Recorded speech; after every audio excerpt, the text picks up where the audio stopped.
আমার জানি কে বাইজেন ঠেকতেছে, এত বিরক্ত ঠেকতেছে আর কি। হ্যাঁ, আজকে একটা বছরের প্রথম দিন ঘুরবার নিয়ে যাব ভালো একটা জায়গায়। হ্যাঁ, আর এখানে নিয়ে আইছে কি ঘুরবার নেগে নিয়ে আইছে। তোর বাপ এত কেপটে আগে জানলি এবার কেপটের হাতে বিয়েই বসলাম নিয়ে। হ্যাঁ, কোনো মুরাই শান্তি নেই আমার। এলা গোড়ার কথা কষি, তাও এমন জায়গায় নিয়ে আইছে যে জায়গায় টেহা খরচা হয় না। আইনু তাড়াতাড়ি জামুছিলে, এবার জায়গা আমার থাকা নেব না। আর মাইসে হ্যাঁ ওই বাড়ি ভাবি কত সুন্দর হয়ে ঘুরবেন নিয়ে যায় জামাই, আবার কত রকমের কত কি কিনে দেয়।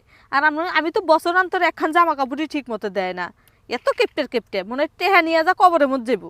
আম্মু শোনো, আমার আব্বু যতটুক সামর্থ্য আছে তার মধ্যেই তোমার চাহিদা সীমাবদ্ধ রাখো। মানুষের সাথে আমার আব্বুকে তুলনা দাও। তোমার যদি বিপদ হয় অন্য মানুষ দেখবো না আমার আব্বু দেখবো? আম্মু দামি দামি পোশাক পরলেই আর দামি দামি রেস্টুরেন্টে খাবার খাইলে সুখী হওয়া যায় না, কথাটা মনে রেখো। সঞ্জারিপ, এই তুই আবার কি কস? হ্যাঁ, কি কথা মনে রাখমু? আর এই দামি দামি খাওয়া না পালি কি শরীর চলব? হ্যাঁ, আর দেখগা অগার মতন শরীর কি আমার নাকি? আমার শরীরে সেই জন্য অসুখ বিসুখ ফুরায় না। আর বাপের বাড়ি থাকতে কি কম খাসি নাকি? আর ঘুরে ফিরে অভ্যাস হয়ে গেছে। আমার বাপের কি কম আছে নাকি? আমি যদি আগে জানলাম মানি তাহলে জীবনেও এই সংসারে আসলাম মানি না।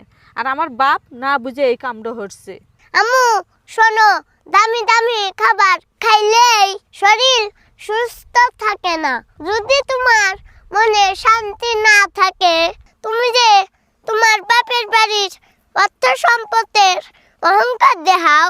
একটা কথা মনে রেখো, অহংকার পতনের মূল। সঞ্জারিপ, আজকে বছরের প্রথম দিন, আর 2026 সালে এইভাবে কেউ চলে? হ্যাঁ, এইভাবে কেউ এই চটার মধ্যে ঘোরে? আম্মু শোনো, আমার আব্বু গরিব হতে পারে কিন্তু আমার আব্বুর মনটা অনেক ভালো।